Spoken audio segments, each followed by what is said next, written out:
You're watching Leakin on YouTube and welcome to my first budget keyboard build. As someone who loves a nice desk setup, I believe that a nice keyboard is also a good foundation to a desk setup.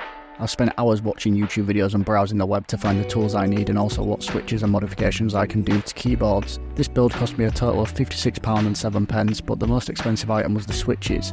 The keyboard rabbit hole is absolutely huge, and the amount of money you can spend is incredible, so I'm going to stop rambling and take you straight into the build. If you want to hear how the keyboard sounds, skip to the end of the video, but I'm out, peace.